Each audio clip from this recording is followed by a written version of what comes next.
어떤 사람에게 처음이란 두려움입니다. 하지만 어떤 사람에게는 마지막 희망이기도 하지요.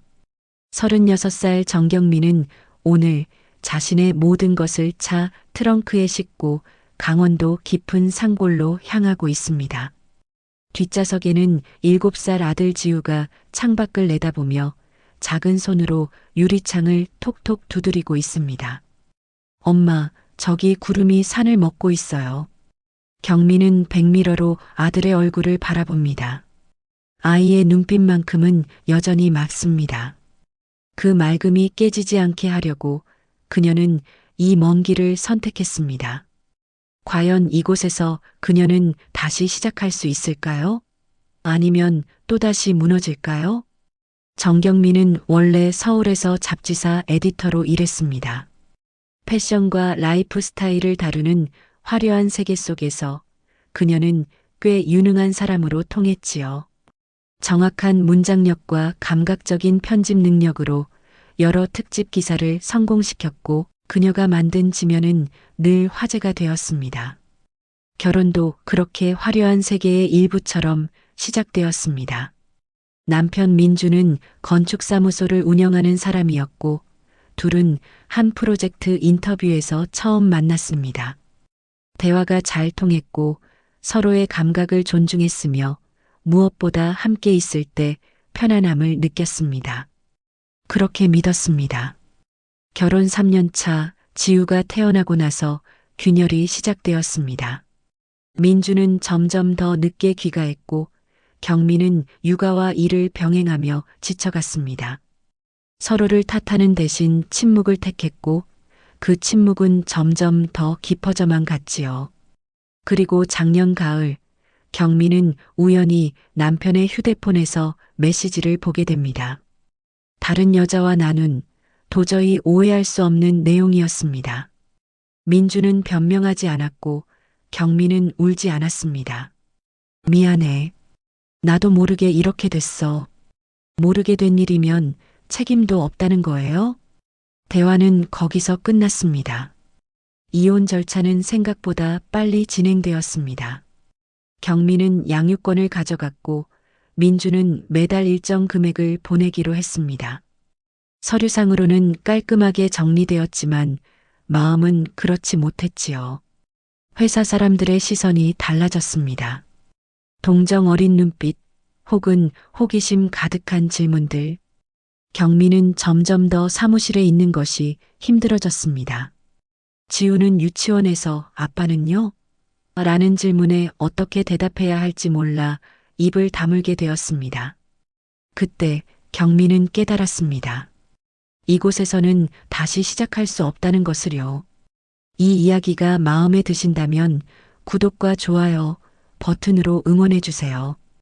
경미와 지우의 여정을 함께 지켜봐 주시면 감사하겠습니다. 차는 좁은 산길을 한참 올라갑니다. 내비게이션은 진작에 길을 잃었다고 선언했고 경민은 부동산에서 보내준 손그림 지도를 보며 핸들을 꺾습니다. 엄마, 여기 정말 사람 살아요? 지우의 목소리에 불안이 섞여 있습니다. 경민은 억지로 밝게 웃으며 대답합니다. 그럼 우리가 이제 여기 사는 사람이 되는 거야.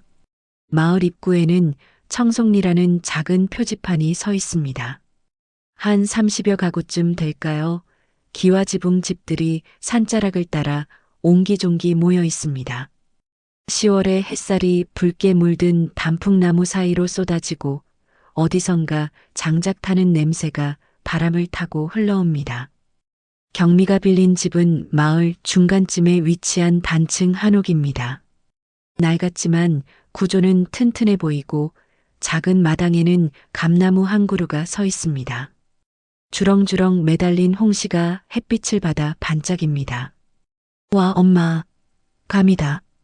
지우가 처음으로 신나하며 차에서 뛰어내립니다. 그 모습을 보며 경민은 안도의 한숨을 내쉽니다. 적어도 아이는 이곳을 싫어하지 않는 것 같습니다. 짐을 내리는 동안 이웃집에서 할머니 한 분이 나오십니다. 허리는 굽었지만 눈빛만큼은 또렷합니다. 어머, 새로 오신 분이구먼. 서울서 오셨다며? 아, 네. 안녕하세요. 정경미라고 합니다. 그래요. 나는 최할매라 카이소. 혼자 오셨어요? 남편분은? 질문이 날카롭게 꽂힙니다. 경미는 잠시 망설이다 대답합니다. 저희 모자만 왔습니다. 최할머니의 눈빛이 미묘하게 변합니다. 궁금증과 염려가 뒤섞인 표정이지요. 하지만 더 묻지는 않습니다. 그래요, 힘들었겠구먼. 뭐 필요한 거 있음 언제든 말하소. 할머니는 손에 들고 있던 비닐봉지를 내밉니다. 안에는 막 캔 배추와 무가 들어 있습니다. 고맙습니다. 경미는 고개를 숙입니다. 낯선 곳에서 받는 첫 번째 호의가 마음을 조금 녹입니다. 짐을 정리하고 지우를 재우고 경미는 좁은 마루에 앉아 창밖을 바라봅니다. 서울에서는 볼 수 없었던 별들이 하늘 가득 박혀 있습니다. 쏟아질 듯 반짝이는 별빛 아래 그녀는 처음으로 울음을 터뜨립니다. 조용히 소리 없이 눈물만 흘립니다. 다음 날 아침 지우는 일찍 일어나 마당을 뛰어다닙니다. 경미는 간단히 아침을 차려 먹이고 마을을 둘러보기로 합니다. 작은 슈퍼, 보건진료소, 그리고 버스 정류장. 마을의 모든 것이 한눈에 들어올 만큼 작습니다. 저기 뭐예요? 지우가 가리킨 곳에는 나무 간판이 걸린 작은 건물이 있습니다. 바람결 목공방이라고 손글씨로 쓰여 있습니다. 문이 반쯤 열려 있고 안에서 톱질하는 소리가 들립니다. 경미는 호기심에 이끌려 안을 들여다봅니다. 넓은 작업실에는 나무 냄새가 가득하고 한 남자가 대패질을 하고 있습니다. 30대 후반쯤으로 보이는 그는 집중한 표정으로 나무를 다듬고 있습니다. 실례합니다. 경미의 목소리에 남자가 고개를 듭니다. 짙은 눈썹, 날카로운 눈매, 그리고 입가에 어린 피곤함. 첫인상은 다소 차갑습니다. 네. 아, 저 새로 이사 온 사람인데요. 혹시 여기서 나무 의자 같은 거 구입할 수 있을까요? 남자는 잠시 경미를 쳐다보다가 고개를 끄덕입니다. 맞춤 제작은 시간이 걸립니다. 급하시면 저쪽에 완성품 몇 개 있어요. 목소리는 낮고 차분합니다. 불친절하지는 않지만 그렇다고 친절하지도 않습니다. 감사합니다. 구경 좀 해도 될까요? 그러세요. 경미는 지우의 손을 잡고 안으로 들어갑니다. 작업실 한쪽에는 완성된 의자, 테이블, 선반들이 놓여 있습니다. 모두 단순하면서도 정교한 디자인입니다. 나무결이 그대로 살아있고 표면은 부드럽게 마감되어 있습니다. 이거 예쁘다, 엄마. 지우가 작은 의자 하나를 만집니다. 아이 키에 딱 맞는 크기입니다. 얼마예요? 그건 팔 생각 없습니다. 남자가 대답합니다. 경미는 고개를 돌려 그를 봅니다. 혹시 특별한 의미가 있나요? 남자는 대답하지 않습니다. 다만 잠시 의자를 바라보다가 다시 작업으로 돌아갑니다. 다른 걸로 보세요. 경미는 더 묻지 않습니다. 그의 표정에서 뭔가 닫혀 있음을 느낍니다. 자신과 비슷한 무언가를요. 결국 경미는 간단한 원목 의자 2개를 구입합니다. 남자는 포장도 없이 그냥 건네주며 말합니다. 오후에 집으로 배달해 드릴게요. 주소 알려주세요. 감나무 있는 집이요. 최할머니 옆집. 아, 거기. 알겠습니다. 남자는 고개를 끄덕이고 다시 작업에 몰두합니다. 경미는 지우를 데리고 공방을 나옵니다. 약속대로 오후 3시쯤 남자가 경미의 집 앞에 트럭을 세웁니다. 의자를 내려 마당까지 옮기는 그의 움직임은 능숙합니다. 여기 놓을까요? 마루 쪽에 놓아주시겠어요? 남자는 묵묵히 의자를 옮깁니다. 경미는 부엌에서 보리차를 따라 내옵니다. 더운데 드세요. 괜찮습니다. 그래도요. 경미가 고집스럽게 잔을 내밀자 남자는 잠시 망설이다 받습니다. 한 모금 마시고는 고개를 끄덕입니다. 감사합니다. 저야말로요. 참, 성함이 어떻게 되세요? 강윤철입니다. 저는 정경미예요. 잘 부탁드립니다. 윤철은 대답 대신 가볍게 고개를 숙입니다. 그리고 트럭으로 향합니다. 아저씨, 지우가 마당에서 소리칩니다. 이거 아저씨 거예요? 아이 손에는 작은 나무 조각이 들려 있습니다. 새 모양을 간단하게 깎아 놓은 것입니다. 윤철의 표정이 미세하게 변합니다. 트럭에서 떨어진 것 같네요. 예뻐요. 저 가져도 돼요? 윤철은 잠시 지우를 바라봅니다. 아이의 맑은 눈빛이 그의 차가운 표정을 조금 녹이는 것 같습니다. 그래요. 가지세요. 와, 고마워요. 지우는 신이 나서 나무새를 들고 뛰어갑니다. 경미는 윤철을 보며 미소 짓습니다. 아이가 좋아하네요. 손재주가 대단하세요. 별거 아닙니다. 윤철은 짧게 답하고 트럭에 오릅니다. 시동을 걸며 한 번 더 경미를 봅니다. 마을 적응 잘하세요. 그리고 떠납니다. 경미는 떠나가는 트럭을 바라보며 생각합니다. 저 사람도 뭔가 숨기고 있구나. 자신처럼. 그날 저녁 경미는 지우와 함께 새로 산 의자에 앉아 저녁을 먹습니다. 창밖으로 노을이 집니다. 산등성이가 붉게 물들고 마을에 하나둘 불이 켜지기 시작합니다. 엄마, 여기 괜찮은 것 같아. 지우가 말합니다. 경미는 아이의 머리를 쓰다듬으며 대답합니다. 그래, 엄마도 그래. 하지만 마음 한구석에는 여전히 불안이 남아 있습니다. 과연 이곳에서 진짜 다시 시작할 수 있을까? 과거는 정말 여기까지 따라오지 않을까? 그리고 저 목공의 남자, 강윤철. 그의 눈빛에서 본 그림자는 무엇일까? 경미는 아직 모릅니다. 이 작은 마을에서 그녀의 삶이 어떻게 펼쳐질지, 그리고 윤철과의 만남이 어떤 의미를 가지게 될지. 다만 한 가지는 확실합니다. 바람이 부는 이 골짜기에서 무언가 새로운 이야기가 시작되고 있다는 것을요. 밤이 깊어갑니다. 별은 더욱 선명해지고 멀리서 부엉이 울음소리가 들려옵니다. 경미는 창문을 닫으며 작게 중얼거립니다. 괜찮을 거야. 분명. 하지만 그녀는 아직 모릅니다.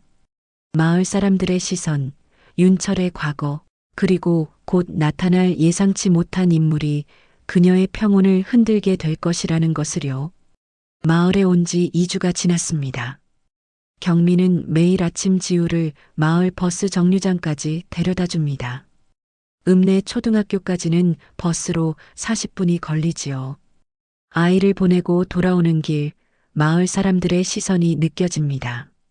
저 여자 혼자 사나? 남편이 어디 갔대? 서울서 무슨 일 있어서 도망 온 거 아니가? 속삭임이 등 뒤로 따라옵니다. 경미는 애써 신경 쓰지 않으려 하지만 작은 마을에서 혼자 사는 여자에 대한 시선은 생각보다 무겁습니다. 슈퍼에 가면 주인 아주머니가 묻습니다. 남편분은 언제 오시나? 아, 저희는 바쁘신가 보네. 서울 남자들은 다 바쁘지. 경미는 더 이상 설명하지 않습니다. 어차피 말해봤자 소문만 더 퍼질 테니까요. 그런 어느 날 오후 지우가 학교에서 울면서 돌아옵니다. 엄마, 왜 그래? 무슨 일 있어? 애들이 아빠 없냐고 물어봐요. 경미의 가슴이 철렁 내려앉습니다. 아이를 안아주며 등을 토닥입니다. 괜찮아, 괜찮아. 하지만 괜찮지 않습니다. 경미 자신도 지우도. 그날 저녁 경미는 결심합니다. 이곳에서 제대로 자리 잡으려면 뭔가 해야 한다고. 그냥 숨어 지낼 수는 없다고. 다음 날 토요일 경미는 지우를 데리고 산책을 나섭니다. 마을 뒷산으로 이어지는 오솔길을 따라 걷다가 작은 개울가에서 윤철을 만납니다. 그는 스케치북을 펼쳐놓고 무언가를 그리고 있습니다. 처음 보는 모습입니다. 목공예가가 그림도 그린다니. 안녕하세요. 경미가 조심스럽게 인사합니다. 윤철이 고개를 듭니다. 잠시 당황한 표정이 스쳐 지나갑니다. 아, 안녕하세요. 그림 그리세요? 취미로요. 아저씨다. 지우가 윤철을 알아보고 달려갑니다. 지난번 받았던 나무새를 주머니에서 꺼내 보여줍니다. 아저씨, 이거 매일 가지고 다녀요. 윤철의 표정이 부드러워집니다. 아이 앞에서만큼은 그의 경계가 조금 낮아지는 것 같습니다. 그래, 잘 가지고 다니네. 아저씨 뭐 그려요? 저기 보이는 나무. 윤철이 가리킨 곳에는 오래된 느티나무가 서 있습니다. 지우는 신기한 듯 스케치북을 들여다봅니다. 와, 진짜 똑같아요. 그림도 잘 그리시네요. 경미가 말합니다. 윤철은 고개를 끄덕이며 스케치북을 덮습니다. 원래 그림 그리는 사람이었어요. 네. 서울에서 작가 활동했었습니다. 오래전 일이지만 처음으로 윤철이 자신의 이야기를 꺼냅니다. 경미는 더 묻고 싶지만 참습니다. 그 역시 말하고 싶지 않은 과거가 있다는 걸 본능적으로 알아차립니다. 나무 만드는 것도 그림 그리는 것도 다 손으로 뭔가를 만드는 일이네요. 그렇죠. 나무는 거짓말을 안 해서 좋습니다. 윤철의 말에 경미는 움찔합니다. 사람은 거짓말을 한다는 뜻일까요? 저도 손으로 뭔가 만드는 게 좋았어요. 원래 잡지 편집 일을 했거든요. 지금은요? 지금은 쉬고 있어요. 경미의 대답에 윤철은 더 묻지 않습니다. 서로의 경계를 존중하는 듯한 침묵이 흐릅니다. 아저씨, 저도 그림 그리고 싶어요. 지우가 말합니다. 윤철은 잠시 망설이다가 스케치북을 한 장 뜯어줍니다. 여기다 그려봐. 진짜요? 응. 지우는 신이 나서 땅바닥에 앉아 그림을 그리기 시작합니다. 윤철과 경미는 나란히 서서 아이를 바라봅니다. 아이가 잘 적응하나요? 윤철이 먼저 말을 겁니다. 경미는 잠시 망설입니다. 아직은 어려운 것 같아요. 마을 사람들이 낯설죠. 그것보다는 경미는 말을 멈춥니다. 아빠 없는 아이에 대한 편견, 혼자 사는 엄마에 대한 시선, 그런 것들을 어떻게 설명해야 할까요? 윤철이 말합니다. 작은 마을이 그래요. 익숙해지는데 시간이 걸립니다. 선생님은 얼마나 사셨어요? 5년쯤요. 그럼 이제 익숙해지셨겠네요. 윤철은 쓴웃음을 짓습니다. 글쎄요. 익숙해진다는 게 항상 좋은 건 아니더라고요. 그의 말에는 무게가 실려 있습니다. 경미는 더 묻지 못합니다. 그 후로 경미와 윤철은 가끔 마을에서 마주칩니다. 지우가 매개가 되어 자연스럽게 대화가 이어지지요. 어느 날 저녁 경미는 윤철의 공방 앞을 지나갑니다. 불이 켜져 있고 안에서 대패질 소리가 들립니다. 망설이다가 문을 두드립니다. 계세요? 네, 들어오세요. 경미가 들어서자 윤철이 작업을 멈추고 그녀를 봅니다. 무슨 일이세요? 아, 혹시 지우한테 나무 다루는 거 가르쳐 주실 수 있을까요? 아이가 자꾸 만들고 싶다고 해서요. 윤철은 잠시 생각하더니 고개를 끄덕입니다. 주말에 오면 될 것 같은데요. 위험한 도구는 못 쓰게 하고 사포질이나 조립 정도만 시켜볼게요. 정말요? 고맙습니다. 별 말씀을요. 경미는 공방을 둘러봅니다. 벽 한쪽에 오래된 그림들이 걸려 있습니다. 풍경화, 인물화. 모두 실력이 상당합니다. 이거 다 선생님이 그린 거예요? 옛날 작품들이에요. 왜 그만두셨어요? 이렇게 잘 그리시는데 윤철의 표정이 굳어집니다. 그만둔 게 아니에요. 그릴 수 없게 됐어요. 무슨, 그냥 그렇게 됐습니다. 더 이상 말하고 싶지 않다는 신호입니다. 경미는 화제를 돌립니다. 목공예는 언제부터 하신 거예요? 여기 온 다음부터요. 손을 움직이고 있어야 했어요. 가만히 있으면 윤철은 말을 잇지 못합니다. 경미는 그의 눈빛에서 깊은 고통을 읽습니다. 자신과 비슷한 무언가를. 저도 그래요. 경미가 조용히 말합니다. 가만히 있으면 생각이 너무 많아져서 그래서 뭐라도 해야 할 것 같아요. 윤철이 그녀를 봅니다. 처음으로 두 사람의 시선이 제대로 마주칩니다. 힘든 일 있으셨나 보네요. 선생님도요. 짧은 침묵이 흐릅니다. 하지만 불편하지 않습니다.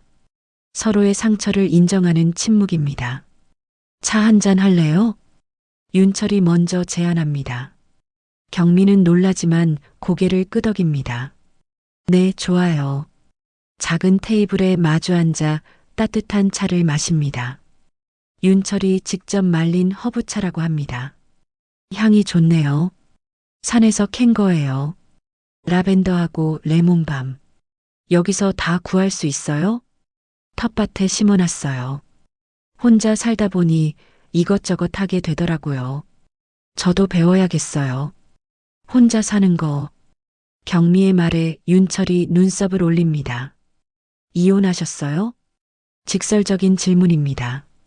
경미는 잠시 망설이다가 고개를 끄덕입니다. 네. 작년에 힘드셨겠네요. 아이 때문에 더 힘들었어요. 지우는 아빠를 좋아했거든요. 근데 이해할 나이도 아니고. 경미의 목소리가 떨립니다. 윤철은 조용히 듣고 있습니다. 남편이 다른 사람 만났어요. 그것도 꽤 오래전부터. 바보같이 저만 몰랐죠. 그건 당신 잘못이 아니에요.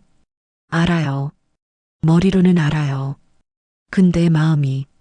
경미는 말을 잇지 못합니다. 윤철이 자신의 찻잔을 바라보며 말합니다. 저도 비슷한 경험이 있어요. 네. 5년 전이에요. 약혼자가 있었어요. 윤철의 목소리가 낮아집니다.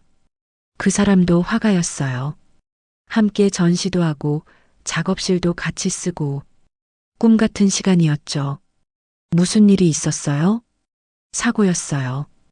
윤철의 손이 떨립니다. 제 차를 운전하다가 빗길에 미끄러졌어요. 저는 가벼운 부상이었는데 그 사람은 더 이상 말하지 못합니다. 경미는 그의 손을 보다가 조심스럽게 말합니다. 그래서 그림을 못 그리게 된 거예요? 못 그린 게 아니라 그리고 싶지 않았어요. 그림을 그리면 그 사람이 생각나서 그래서 여기로 왔어요. 도망치듯이. 경미는 아무 말도 하지 못합니다. 윤철의 고통이 느껴집니다. 미안해요. 무거운 이야기 했네요. 아니에요. 말해줘서 고마워요. 두 사람은 잠시 침묵합니다. 하지만 이제 그 침묵은 전과 다릅니다. 서로의 상처를 나눈 후의 침묵입니다. 그들은 윤철의 공방으로 갑니다. 윤철은 아이에게 나무 조각을 주며 사포질하는 법을 가르쳐 줍니다. 지우는 진지한 표정으로 나무를 문지릅니다. 이렇게 해요? 그래, 잘하네. 방향을 일정하게 해야 돼. 네. 경미는 그 모습을 보며 미소 짓습니다. 오랜만에 지우가 행복해하는 모습입니다. 그때 공방 문이 열립니다. 윤철아. 한 여자가 들어섭니다. 30대 중반쯤으로 보이는 도시적인 분위기의 여성입니다. 세련된 옷차림과 강한 향수 냄새. 윤철의 표정이 굳어집니다. 설이나, 왜 왔어? 왜 오긴? 너 보러 왔지. 설인이라는 여자는 경미를 힐끗 봅니다. 누구야?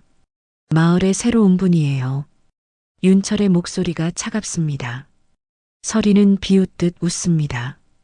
또 누가 들어왔네. 여기 뭐 상처받은 사람들 피난처야? 경미는 불편함을 느낍니다. 지우를 보며 말합니다. 지우야, 우리 오늘은 이만 갈까? 네. 벌써요? 아저씨 볼 일 있으신 것 같아. 아니에요. 괜찮습니다. 윤철이 말리지만 경미는 이미 지우의 손을 잡고 일어섭니다. 다음에 또 올게요. 오늘 가르쳐 주셔서 감사합니다. 경미는 서둘러 공방을 나옵니다. 뒤에서 서린의 목소리가 들립니다. 그래, 도망가. 다들 그렇게 살지 뭐. 집으로 돌아온 경미는 불안합니다. 서린이라는 여자는 누구일까요? 윤철과는 어떤 관계일까요? 저녁을 먹이고 지우를 재우고 경미는 마루에 앉아 생각합니다. 왜 자꾸 윤철이 신경 쓰일까요? 그냥 마을 사람일 뿐인데. 다음 날 슈퍼에서 최할머니가 말합니다. 어제 서린이 왔더만. 네. 윤철이네 옛날 약혼자 동생이야. 그 사람 가끔 와. 언니 산소 보러. 경미의 가슴이 철렁합니다. 약혼자요? 그래, 5년 전에 사고로 죽었어. 윤철이 차 운전하다가. 그때부터 윤철이가 사람이 변했지. 그림도 안 그리고. 최할머니는 한숨을 쉽니다. 서린이는 오빠 원망해. 언니 죽인 사람이라고. 그래도 가끔 와서는 윤철이 괴롭혀. 참 안 됐어. 경미는 아무 말도 할 수 없습니다. 그날 밤 경미는 잠을 이루지 못합니다. 윤철의 고통이, 서린의 분노가 모두 이해가 됩니다. 그리고 동시에 깨닫습니다. 자신도 상처받은 사람이고 윤철도 상처받은 사람이라는 것을. 그런 두 사람이 가까워지는 게 과연 옳은 일일까요? 엄마. 지우가 잠결에 부릅니다. 왜 그래? 아저씨한테 또 가고 싶어요. 그래, 다음에 가자. 하지만 경미는 확신할 수 없습니다. 다시 가도 되는 걸까요? 창밖에는 비가 내립니다. 가을비가 지붕을 두드립니다. 경미는 빗소리를 들으며 생각합니다. 여기 와서 새로 시작하려 했는데 또 누군가의 상처와 엮이게 되는 걸까요? 도망쳐 왔는데 또 다른 고통 속으로 걸어 들어가는 걸까요? 하지만 한편으로는 느낍니다. 윤철과 나눈 대화들이, 그의 슬픈 눈빛이 자꾸만 마음에 남는다는 것을. 비는 밤새 내립니다. 그리고 경미는 밤새 고민합니다. 서린이 마을에 머물기 시작했습니다. 그녀는 윤철의 집 근처에 있는 작은 펜션에 방을 잡았습니다. 명목상으로는 언니 산소를 돌보기 위해서라고 하지만 누가 봐도 윤철을 감시하기 위함입니다. 오빠, 오늘도 공방에 있어? 서린은 매일 윤철의 공방을 찾아옵니다. 가끔은 커피를 들고 가끔은 빈손으로. 그녀의 방문은 윤철에게 고문과도 같습니다. 서린아, 제발 그만 좀 해. 뭘 그만해? 나 그냥 오빠 보러 온 건데. 내가 날 어떻게 생각하는지 알아. 그러니까 제발. 내가 오빠를 어떻게 생각하냐고. 서린의 목소리가 날카로워집니다. 살인자. 내 언니 죽인 사람. 윤철은 아무 말도 하지 못합니다. 그저 고개를 숙일 뿐입니다. 경미는 이 모든 상황을 멀리서 지켜봅니다. 공방에 가고 싶지만 갈 수 없습니다. 서린이 있으니까요. 지우가 묻습니다. 엄마, 아저씨한테 안 가요? 아저씨 바쁘실 거야. 그런데 왜 엄마는 슬퍼 보여요? 아이의 말에 경미는 놀랍니다. 자신의 감정이 그렇게 드러났나 싶어서요. 슬프지 않아. 그냥 좀 피곤할 뿐이야. 하지만 지우는 알고 있습니다. 엄마가 거짓말하고 있다는 것을. 그러던 어느 날 경미의 과거가 마을에 알려집니다. 슈퍼 앞에 모여있던 아주머니들이 경미를 보자 수군거립니다. 이혼했대. 남편이 바람 피워서. 그래서 여기 도망 온 거래. 애 딸린 이혼녀가 혼자 사니까. 경미는 그들을 지나쳐 슈퍼로 들어갑니다. 주인 아주머니가 묘한 표정으로 그녀를 봅니다. 어머, 왔어요? 네, 라면 좀 주세요. 라면? 요새 애 학교는 잘 다녀요? 네, 잘 다니고 있어요. 근데 남편분은 정말 안 오시나 봐요? 직접적인 질문입니다. 경미는 잠시 숨을 고릅니다. 저희 이혼했어요.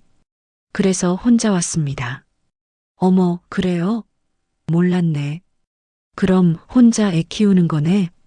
네. 힘들겠어요. 여자 혼자. 주인 아주머니의 말에는 동정과 호기심이 뒤섞여 있습니다. 경미는 물건값을 치르고 서둘러 나옵니다. 집으로 돌아오는 길, 최 할머니가 부릅니다. 경미야. 네, 할머니. 소문 들었어. 이혼했다고. 경미는 고개를 끄덕입니다. 숨길 생각은 없었어요. 그냥 말할 기회가 없었을 뿐이에요. 아니야, 괜찮아. 요새는 이혼이 뭐 큰일도 아니지. 근데 할머니가 망설입니다. 근데요? 사람들이 수군거릴 거야. 작은 마을이 그래. 특히 윤철이랑 가까이 지내는 거 보고들 있어서 경미의 얼굴이 굳어집니다. 저희는 그냥 이웃일 뿐이에요. 나도 알아. 근데 사람들은 안 그렇게 볼 거야. 상처받은 남자, 이혼한 여자, 뭔가 있다고 생각하지. 할머니의 말은 틀리지 않았습니다. 다음 날부터 시선이 더 노골적으로 변합니다. 토요일 오후 경미는 마을 입구를 걷다가 설인과 마주칩니다. 안녕하세요. 경미가 먼저 인사합니다. 설이는 그녀를 위아래로 훑어봅니다. 아, 그때 그 사람. 이혼녀라며? 경미는 움찔합니다. 마을에 소문 다 났더라. 남편한테 버림받고 여기 도망왔다고. 그건 윤철 오빠한테 관심 있어요? 설인의 질문이 날카롭습니다. 경미는 대답하지 못합니다. 충고해 줄게요. 그 사람한테 가까이 가지 마세요. 무슨 말씀이세요? 그 사람은 제 언니 죽인 사람이에요. 사고라고 하지만 빗길인 거 알면서 과속했어요. 언니가 늦었다고 재촉해서요. 설인의 목소리가 떨립니다. 그 사람은 죄책감에 살아야 해요. 행복해질 자격이 없어요. 특히 다른 여자랑. 저는 그런 의도가 없든 있든 상관없어요. 이혼녀가 상처받은 남자한테 접근하는 거 딱 봐도 뻔하잖아요. 설인의 말은 독설입니다. 경미는 아무 말도 하지 못합니다. 자기 인생이나 잘 챙기세요. 애 딸린 주제에 무슨 연애 타령이에요. 설이는 그렇게 말하고 지나갑니다. 경미는 그 자리에 서서 한참을 움직이지 못합니다. 저녁, 지우가 묻습니다. 엄마, 울었어요? 아니야. 눈 빨개요. 경미는 아이를 안아줍니다. 괜찮아. 엄마 괜찮아. 하지만 괜찮지 않습니다. 며칠 후, 윤철이 경미의 집을 찾아옵니다. 계세요? 네, 잠깐만요. 경미가 문을 엽니다. 윤철은 망설이는 표정입니다. 요새 안 보여서 무슨 일 있으세요? 아니요, 괜찮아요. 설인이가 뭐라고 했나요? 경미는 놀라 그를 봅니다. 어떻게? 설인이가 당신 만났다고 하더라고요. 자기가 경고했다면서. 윤철이 한숨을 쉽니다. 미안해요. 쟤 때문에 피해 보시는 거 아니에요. 당신 잘못이 아니에요. 설인이 말은 신경 쓰지 마세요. 저 원망하는 거예요. 그럴 만도 하죠. 윤철의 목소리가 낮아집니다. 제가 죽였으니까요. 설인이 언니를. 사고였잖아요. 사고라도 제 책임이에요. 제가 운전했으니까. 제가 과속했으니까. 그렇게 자책하면서 사는 게 답인가요? 경미의 목소리가 떨립니다. 당신이 평생 고통받는다고 돌아가신 분이 돌아와요? 설인 씨가 위로받아요? 그래도 저도 알아요. 자책하면서 사는 거, 남편한테 버림받았을 때 내가 뭘 잘못했나 수없이 생각했어요. 더 예뻐야 했나, 더 잘해야 했나? 근데 그게 답이 아니더라고요. 경미가 윤철을 똑바로 봅니다. 우리 잘못이 아니에요. 사고도 배신도 우린 그냥 불운했을 뿐이에요. 윤철은 아무 말도 하지 못합니다. 다만 고개를 떨굽니다. 저는 아직 용서받을 자격이 없어요. 누구한테요? 돌아가신 분한테요? 서린 씨한테요? 아니면 자기 자신한테요? 질문에 윤철은 대답하지 못합니다. 이만 가볼게요. 방해해서 죄송합니다. 윤철은 돌아서서 나갑니다. 경미는 그의 뒷모습을 바라보며 눈물을 흘립니다. 월요일 학교에서 전화가 옵니다. 어머니, 지우가 친구랑 싸웠어요. 잠깐 오실 수 있으세요? 경미는 급히 학교로 향합니다. 교무실에는 지우와 다른 아이, 그리고 그 아이 엄마가 앉아 있습니다. 무슨 일이에요? 담임 선생님이 설명합니다. 지우가 민준이를 때렸어요. 뭐라고요? 지우가요? 경미는 믿을 수 없다는 표정입니다. 지우는 얌전한 아이입니다. 민준이 어머니, 담임이 다른 엄마를 가리킵니다. 그 엄마가 불편한 표정으로 말합니다. 저희 애가 맞았어요. 코피까지 났다고요. 정말 죄송합니다. 지우야, 왜 그랬어? 지우는 고개를 숙인 채 대답하지 않습니다. 지우야, 엄마한테 말해봐. 지우 어머니, 요새 가정에 무슨 일이라도 있으신 건 아니죠? 담임의 질문이 날카롭습니다. 민준이 엄마가 끼어듭니다. 이혼하셨다며? 애가 스트레스 받아서 그런 거 아니에요? 경미의 얼굴이 굳어집니다. 그건 애 아빠는 뭐해요? 양육비는 제대로 받아요? 질문들이 쏟아집니다. 경미는 숨이 막힙니다. 일단 오늘은 민준이한테 사과하고 집에 가세요. 그리고 다음 주에 상담 좀 하시죠. 담임의 말에 경미는 고개를 숙입니다. 죄송합니다. 집으로 돌아오는 차 안 경미가 묻습니다. 지우야, 왜 때렸어? 엄마한테 말해줘. 무슨 일이 있었어? 한참 만에 지우가 입을 엽니다. 민준이가 그랬어요. 엄마가 아빠한테 버림받았다고. 그래서 아빠 없는 애라고. 경미의 심장이 내려앉습니다. 그래서 화가 났어. 엄마는 나쁜 사람 아닌데. 지우가 울음을 터뜨립니다. 경미는 차를 길가에 세웁니다. 아이를 꼭 안아줍니다. 미안해. 엄마가 미안해. 엄마 잘못 아니에요. 왜 엄마가 미안해요? 그래도 엄마 때문에 내가 힘들잖아. 두 사람은 차 안에서 한참을 웁니다. 그날 밤 경미는 결심합니다. 이곳을 떠나야겠다고. 지우가 이렇게 상처받으면서까지 여기 있을 이유가 없습니다. 서울로 돌아가서 다시 일을 찾고 제대로 된 환경에서 아이를 키워야 합니다. 부동산에 전화를 걸어 집을 정리하겠다고 말합니다. 이삿짐 센터에도 연락합니다. 최할머니가 찾아옵니다. 경미야, 떠난다며? 네, 할머니. 여기는 저희한테 안 맞는 것 같아요. 지우 때문이지? 경미는 고개를 끄덕입니다. 애가 학교에서 싸웠어요. 친구가 저 때문에 놀렸대요. 더 이상 이렇게 살 순 없어요. 할머니가 한숨을 쉽니다. 작은 마을이 그래. 너무 가깝게 살다 보니 서로 상처 주고받고. 알아요. 근데 제가 어떻게 해요? 애까지 상처받는데. 윤철이는 알아? 말 안 했어요. 말할 필요도 없고요. 그래도 저희는 아무것도 아니에요. 그냥 이웃이었을 뿐이에요. 할머니는 더 이상 말하지 않습니다. 다만 경미의 손을 꼭 잡아줍니다. 짐을 싸는 동안 경미는 지난 몇 달을 돌아봅니다.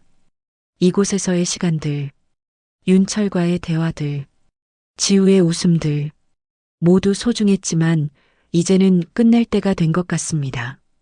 마당의 감나무를 바라봅니다. 홍시가 다 익어 떨어지기 직전입니다. 경미는 감 몇 개를 따서 바구니에 담습니다. 그때 지우가 방에서 나옵니다. 엄마, 이거. 아이 손에는 윤철이 만들어준 나무새가 들려 있습니다. 이거 아저씨한테 돌려줘야 해요. 왜? 우리 가잖아요. 그럼 돌려줘야죠. 경미는 나무새를 받아듭니다. 작지만 정성스럽게 깎아놓은 새. 윤철의 손길이 느껴집니다. 엄마도 아저씨 좋아하죠? 지우의 물음에 경미는 대답하지 못합니다. 난 아저씨가 좋아요. 아저씨는 나한테 친절했어요. 근데 왜 가야 해요? 지우야. 서울 가면 또 애들이 놀릴 거예요. 아빠 없다고. 엄마가 이혼했다고. 아이의 말에 경미는 멈칫합니다. 어디를 가든 똑같을 거예요. 그럼 여기가 나아요. 여기엔 아저씨도 있고 할머니도 있고. 경미는 아이를 안아줍니다. 지우의 말이 맞습니다. 도망쳐봤자 문제는 해결되지 않습니다. 밤, 경미는 창밖을 바랍니다. 윤철의 공방 쪽에서 희미하게 불빛이 보입니다. 그는 지금 무엇을 하고 있을까요? 혼자 나무를 깎고 있을까요? 아니면 그림을 그리고 있을까요? 경미는 깨닫습니다. 자신이 윤철을 생각하고 있다는 것을, 그리고 떠나기 싫다는 것을. 하지만 어떻게 해야 할까요? 이 위기를 어떻게 극복해야 할까요? 답은 아직 보이지 않습니다. 다만 한 가지는 확실합니다. 도망치는 것만이 답은 아니라는 것. 이삿짐 센터는 내일 온다고 했습니다. 경미는 마지막으로 집안을 정리하며 감나무를 바라봅니다. 떨어진 홍시들이 땅에 누워 있습니다. 주워 담을 사람도 없이. 엄마, 정말 가는 거예요? 지우가 또 묻습니다. 어젯밤부터 같은 질문을 수없이 반복합니다. 응, 서울로 돌아가야지. 난 여기가 좋은데. 서울에도 좋은 곳 많아. 지우 좋아하는 박물관도 있고. 근데 아저씨는 없잖아요. 경미는 대답하지 못합니다. 아이의 말이 가슴을 찌릅니다. 오후 최할머니가 찾아옵니다. 손에는 김치를 담은 통이 들려 있습니다. 가는 길에 먹으라고. 할머니, 괜찮아. 너희 결정 존중해. 근데 한 가지만 물어볼게. 할머니가 경미를 똑바로 봅니다. 후회 안 할 거야? 뭐가요? 윤철이. 그 사람한테 한마디도 안 하고 갈 거야? 경미는 입술을 깨뭅니다. 저희는 아무것도 아니었어요. 그게 내 진심이야? 할머니의 질문에 경미는 대답하지 못합니다. 내가 봐서는 말이야. 너희 둘 다 겁쟁이야. 상처받을까봐, 또 실패할까봐 도망치기만 해. 할머니, 사람은 말이야. 혼자서는 못 살아. 누군가 필요해. 특히 아픈 사람은 더. 할머니는 김치통을 내려놓고 경미의 손을 잡습니다. 한 번만 용기 내봐. 떠나기 전에. 그 말을 남기고 할머니는 나갑니다. 경미는 한참을 그 자리에 서 있습니다. 해질 무렵 문 두드리는 소리가 들립니다. 경미 씨, 윤철의 목소리입니다. 경미는 잠시 망설이다 문을 엽니다. 들어오세요. 윤철이 들어서며 집안을 둘러봅니다. 정리된 짐들, 텅 빈 선반들. 정말 가시는군요. 네. 언제요? 내일 아침이요. 침묵이 흐릅니다. 윤철은 주머니에서 무언가를 꺼냅니다. 작은 나무 상자입니다. 이거 지우한테 주려고 만들었어요. 상자를 열자 안에는 작은 나무새 여러 마리가 들어 있습니다. 각각 다른 모양으로 정성스럽게 깎여 있습니다. 예뻐요. 지우가 새를 좋아하더라고요. 그래서 윤철이 말을 잇지 못합니다. 왜 가시는 거예요? 여기는 저희한테 안 맞아요. 설인이 때문인가요? 경미는 고개를 젓습니다. 그것만은 아니에요. 지우가 학교에서 힘들어해요. 애들이 놀린대요. 쟤 때문이네요. 아니에요. 저랑 가까이 지내서 그런 거잖아요. 소문 때문에. 윤철의 목소리가 낮아집니다. 저는 항상 주변 사람들한테 짐이 돼요. 설인한테도 당신한테도. 그렇게 생각하지 마세요. 어떻게 생각 안 해요? 사실인데. 경미가 윤철을 똑바로 봅니다. 제가 떠나는 건 당신 때문이 아니에요. 제 문제예요. 전 아직 준비가 안 됐어요. 뭐가요? 다시 시작하는 게요. 누군가를 믿는 게요. 경미의 목소리가 떨립니다. 전 한 번 배신당했어요. 믿었던 사람한테. 그래서 무서워요. 또 그렇게 될까봐. 저는 당신은 아니에요. 알아요. 근데 제 마음이 그래요. 자꾸 벽을 쌓게 돼요. 윤철은 아무 말도 하지 못합니다. 다만 고개를 끄덕입니다. 알겠어요. 무리하지 마세요. 미안해요. 아니에요. 당신 잘못이 아니에요. 윤철이 나무 상자를 탁자에 놓습니다.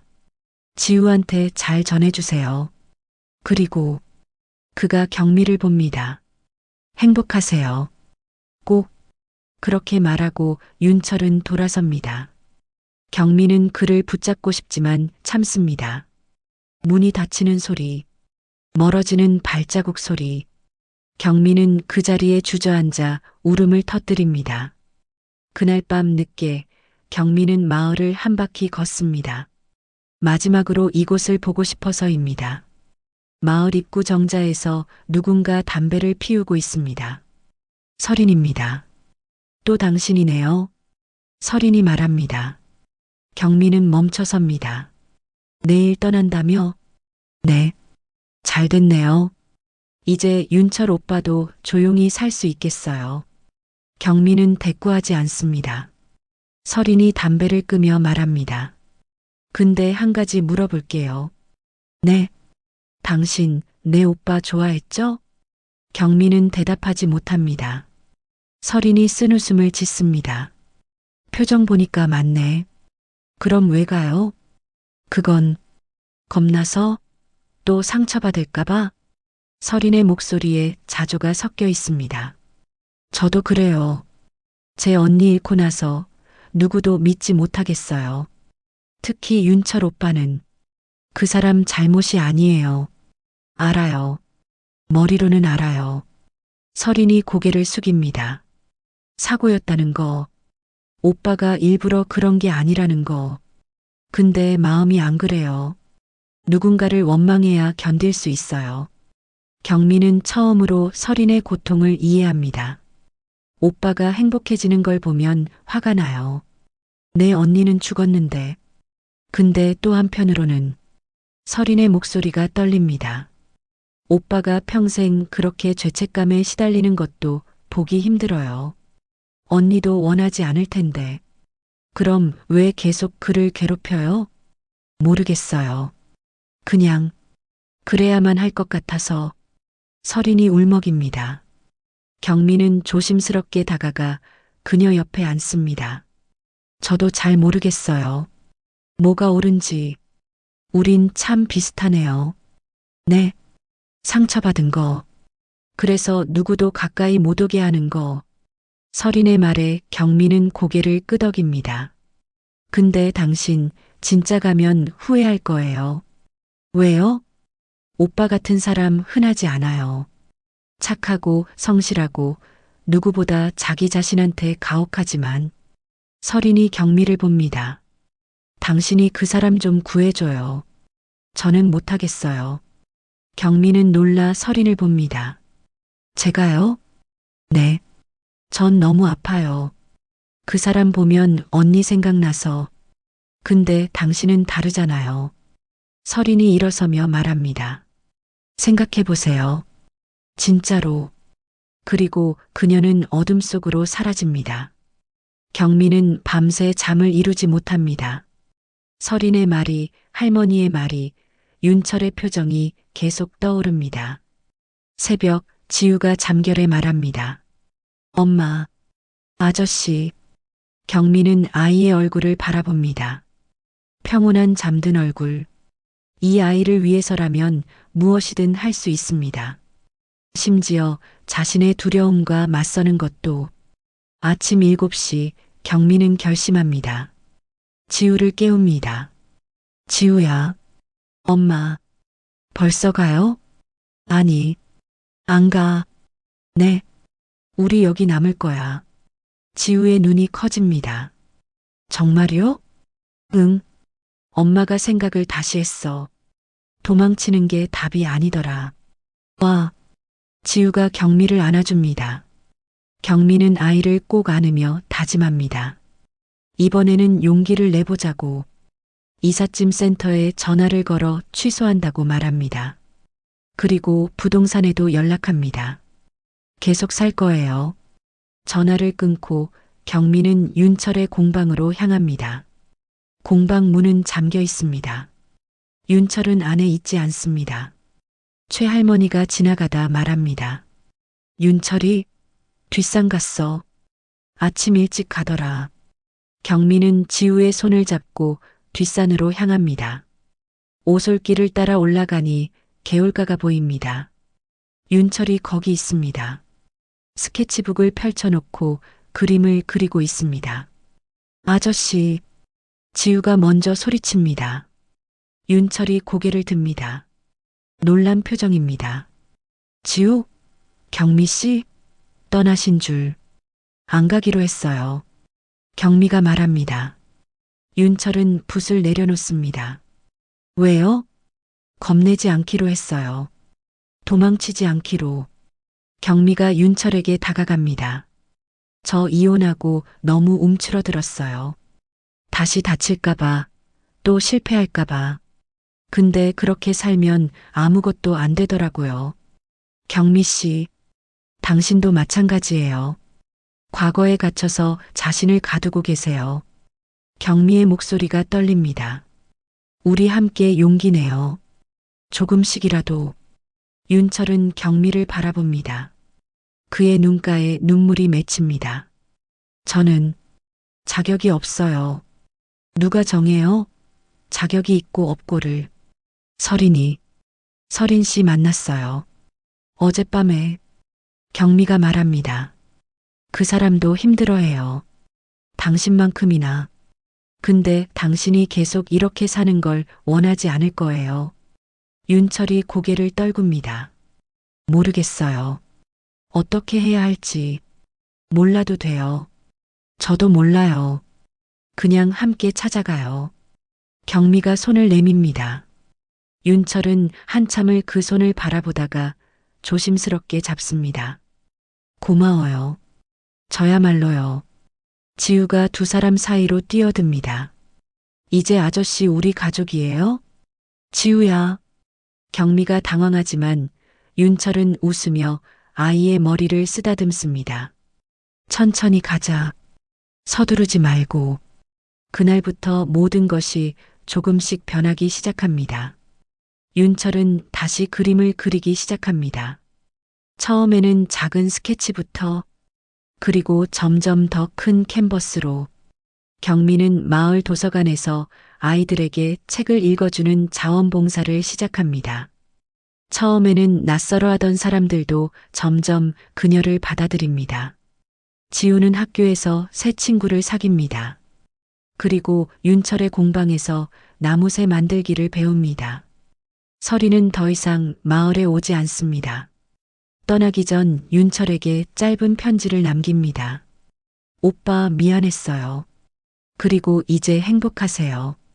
언니도 그걸 원할 거예요. 윤철은 그 편지를 읽고 한참을 웁니다. 경미가 옆에서 조용히 손을 잡아줍니다. 어느 토요일 오후 세 사람은 함께 뒷산에 오릅니다. 윤철이 그리던 그 개울가에서 도시락을 펼쳐놓습니다. 엄마, 여기 진짜 예쁘다. 그렇지? 아저씨, 이거 다 그렸어요? 지우가 윤철의 스케치북을 넘깁니다. 그 안에는 마을 풍경, 산, 나무, 그리고 경미와 지우의 모습도 있습니다. 언제 그린 거예요? 경미가 놀라며 묻습니다. 윤철이 수줍게 웃습니다. 그냥 그리고 싶었어요. 예뻐요. 당신이 더 예뻐요. 윤철의 말에 경미가 얼굴을 붉힙니다. 지우가 킥킥거립니다. 엄마 부끄러워해. 세 사람은 웃습니다. 바람이 불어옵니다. 따뜻한 가을바람. 경미는 생각합니다. 여기까지 오는 게 쉽지 않았지만 포기하지 않아서 다행이라고. 윤철도 생각합니다. 다시 그림을 그릴 수 있게 되어서, 다시 누군가를 마음에 담을 수 있게 되어서 감사하다고. 그리고 지우는 생각합니다. 엄마가 웃으니까 좋다고. 아저씨가 있어서 좋다고. 해가 기울어 갑니다. 마을로 돌아가는 길, 세 사람의 그림자가 길게 늘어집니다. 아직 해결되지 않은 것들이 많습니다. 마을 사람들의 시선, 경미의 일자리, 지우의 학교 생활. 하지만 이제는 혼자가 아닙니다. 함께라면 괜찮을 것 같습니다. 겨울이 지나고 봄이 왔습니다. 마을 입구에 벚나무가 만개했습니다. 경미는 지우와 함께 그 아래를 걷습니다. 아이는 훌쩍 자라서 이제 경미의 허리쯤 올라옵니다. 엄마, 올해는 벚꽃이 더 예쁜 것 같아요. 그래, 작년에도 이랬을 텐데. 작년에는 우리 여기 없었잖아요. 지우의 말에 경미는 웃음이 납니다. 맞습니다. 작년 이맘때 그들은 서울에 있었습니다.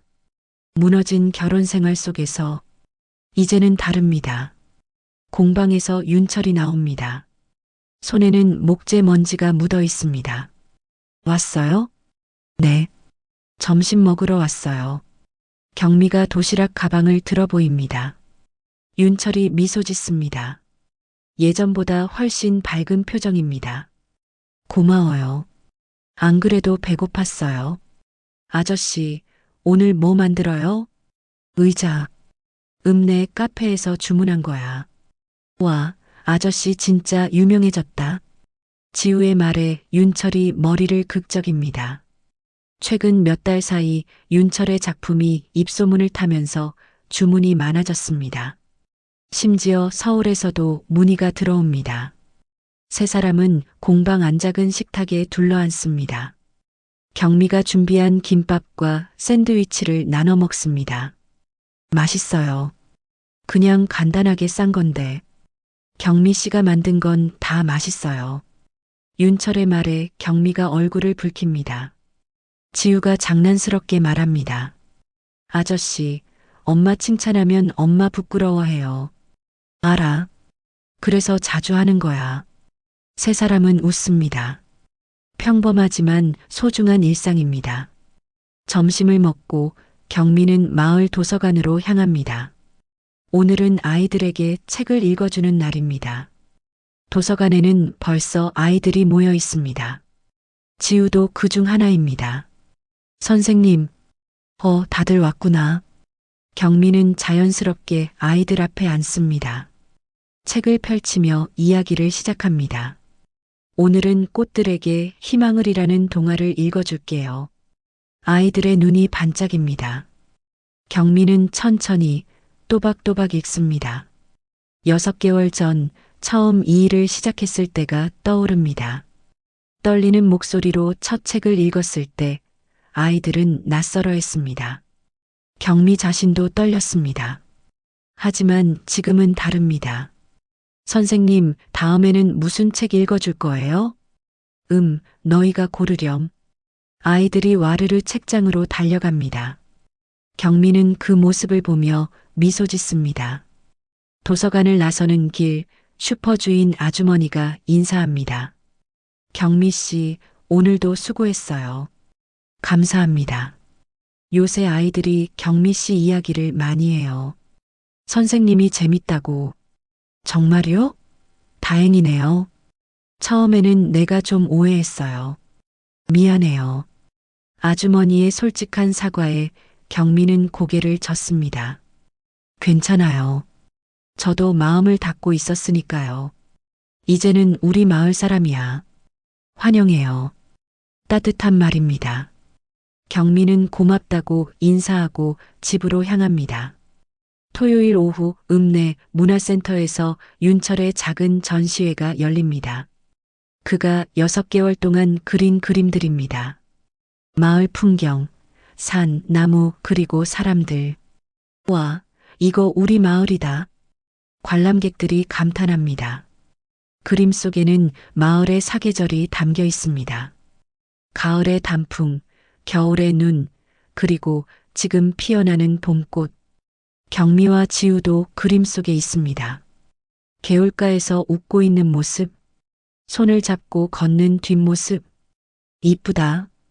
경미가 그림 앞에 멈춰섭니다. 윤철이 옆으로 다가옵니다. 마음에 드세요? 네. 근데 언제 그린 거예요? 몰랐는데. 틈틈이요. 당신 모르게. 왜요? 보여주고 싶었어요. 당신이 얼마나 아름다운지. 윤철의 말에 경미는 할 말을 잃습니다. 전시의 한쪽에는 5년 전 그림도 한 점 걸려 있습니다. 한 여자가 웃고 있는 초상화. 윤철의 옛 약혼자입니다. 이 그림도 가져왔네요. 네. 이제는 괜찮아요. 윤철이 그림을 바라봅니다. 아프지만 도망치지 않기로 했어요. 당신이 말했잖아요. 과거를 인정해야 앞으로 갈 수 있다고. 잘했어요. 경미가 윤철의 손을 잡습니다. 그는 경미를 보며 조용히 말합니다. 당신 덕분이에요. 정말로. 전시회가 끝난 후 세 사람은 읍내 작은 식당에서 저녁을 먹습니다. 아저씨, 그림 진짜 잘 그리시는 것 같아요. 고마워, 지우야. 나도 나중에 그림 그릴 거예요. 아저씨처럼. 그래, 열심히 하면 돼. 윤철이 지우의 머리를 쓰다듬습니다. 경미는 그 모습을 보며 가슴이 따뜻해집니다. 며칠 후 윤철에게 편지 한 통이 도착합니다. 서린입니다. 경미와 윤철은 함께 공방에 앉아 편지를 읽습니다. 오빠 잘 지내죠? 전시회 소식 들었어요. 친구가 우연히 갔다가 오빠 그림 봤대요. 진짜 좋았다고. 나도 보고 싶었지만 아직은 용기가 안 나요. 오빠, 내가 그동안 미안했어요. 언니 일로 오빠를 너무 괴롭혔어요. 사실 나도 알았어요. 오빠 잘못이 아니라는 거. 근데 누군가를 원망하지 않으면 견딜 수가 없었어요. 요새 상담을 받고 있어요. 트라우마 치료. 조금씩 나아지고 있어요. 언니를 보내드리는 연습을 하고 있어요. 오빠도 행복하세요. 그 사람이랑. 경미 씨였나? 좋은 사람 같던데요. 언니도 오빠가 행복하길 바랄 거예요. 언젠가 다시 만나요. 그때는 웃으면서. 마이너스 서린. 윤철은 편지를 다 읽고 한참을 말이 없습니다. 경미가 그의 어깨에 손을 얹습니다. 괜찮아요? 네. 괜찮아요. 아니, 좋아요. 윤철이 웃습니다. 서린이도 치유되고 있네요. 다행이에요. 당신도요. 네. 저도요. 두 사람은 손을 맞잡습니다. 어느 일요일 오후 세 사람은 뒷산에 오릅니다. 벚꽃이 만개한 길을 따라 올라갑니다. 지우는 앞서 뛰어갑니다. 경미와 윤철은 천천히 그 뒤를 따릅니다. 경미 씨. 네. 고마워요. 왜요? 제 곁에 있어줘서요. 도망가지 않아줘서요. 윤철이 멈춰섭니다. 경미도 멈춥니다. 저도 고마워요. 제게 다시 시작할 용기를 줘서요. 우리 계속 함께 할 수 있을까요? 윤철의 질문에 경미는 미소 짓습니다. 당연하죠. 지우도 저도 당신도 함께요. 네. 함께요. 두 사람은 서로를 안아줍니다. 따뜻한 봄바람이 불어옵니다. 엄마, 아저씨, 여기 꽃 진짜 예뻐요. 지우가 소리칩니다. 두 사람은 손을 잡고 아이에게로 갑니다. 산 정상에는 벚꽃나무 한 그루가 서 있습니다. 만개한 꽃잎이 바람에 흩날립니다. 와! 세 사람은 나무 아래 앉습니다. 꽃잎이 눈처럼 내립니다. 엄마, 이거 보세요. 지우가 떨어진 꽃잎을 모아 경미에게 건넵니다. 예쁘다. 엄마한테 드리는 거예요. 고마워, 우리 아들. 경미는 아이를 안아줍니다. 윤철이 그 모습을 바라보며 조용히 웃습니다. 행복해요. 윤철이 말합니다. 경미가 그를 봅니다. 저도요. 정말로. 세 사람은 한참을 그렇게 앉아 있습니다. 말없이. 하지만 마음은 통합니다. 이듬해 봄 경미와 윤철은 작은 결혼식을 올립니다. 마을 사람들이 모두 모입니다. 최할머니, 슈퍼 아주머니, 도서관 아이들. 신부는 소박한 원피스를 입었습니다. 신랑은 깔끔한 셔츠 차림입니다. 화려하지 않지만 진심이 담긴 식입니다. 신랑 신부 서로에게 약속의 말을 해주세요. 주례의 말에 윤철이 먼저 말합니다. 경미 씨, 아니 경미야. 당신을 만나서 제 인생이 바뀌었어요. 어둠 속에서 빛을 찾았어요. 평생 당신과 지우를 지킬게요. 사랑해요. 경미도 말합니다. 윤철 씨, 저도 당신 덕분에 다시 살게 됐어요. 무너졌던 제가 일어설 수 있었어요. 함께 늙어가요. 사랑해요. 지우가 반지를 가져옵니다. 엄마, 아저씨, 축하해요. 세 사람은 안아줍니다. 하객들이 박수를 칩니다. 식이 끝나고 마을 회관에서 작은 피로연이 열립니다. 사람들이 축하해 줍니다. 행복해라. 고맙습니다. 저녁, 세 사람은 집으로 돌아옵니다. 감나무 아래서 사진을 찍습니다. 하나, 둘, 셋. 찰칵. 행복한 순간이 담깁니다. 밤 잠든 지우의 이불을 덮어주며 경미가 말합니다. 우리 진짜 가족이 됐네요. 원래부터 가족이었어요. 윤철이 대답합니다. 경미가 그를 안아줍니다. 고마워요. 제 곁에 있어줘서요. 저야말로요. 창밖으로 달빛이 쏟아집니다. 고요하고 평화로운 밤입니다. 경미는 생각합니다. 1년 반 전 이곳에 처음 왔을 때를. 두려웠고 외로웠고 상처투성이었던 자신을. 하지만 이제는 다릅니다. 사랑하는 사람이 생겼고 가족이 생겼고 삶의 이유가 생겼습니다. 바람의 골짜기에서 그녀의 이름은 다시 피어났습니다. 엄마, 이거 봐요. 5년 후 12살이 된 지우가 상장을 들고 뛰어옵니다. 미술대회 1등. 정말? 우와, 대단한데. 아빠가 가르쳐 줬어요. 지우는 이제 윤철을 아빠라고 부릅니다. 자연스럽게 진심으로. 뭐? 내가 가르쳤다고? 윤철이 웃으며 다가옵니다. 내가 잘한 거지. 아빠도 도와줬잖아요. 가족은 이렇게 만들어지는 것입니다. 피가 아니라 시간과 사랑으로. 저녁, 세 사람은 마당에 앉아 별을 봅니다. 엄마, 아빠 사랑해요. 우리도 사랑해. 별이 반짝입니다. 밤은 깊어가지만 마음은 따뜻합니다. 경미와 윤철, 그리고 지우의 이야기 어떠셨나요? 상처받은 두 사람이 서로를 치유하며 진짜 가족이 되는 과정을 함께 지켜봐 주셔서 감사합니다. 이 이야기가 마음에 드셨다면 구독과 좋아요 꼭 눌러주세요. 여러분의 응원이 더 좋은 이야기를 만드는 힘이 됩니다. 감사합니다.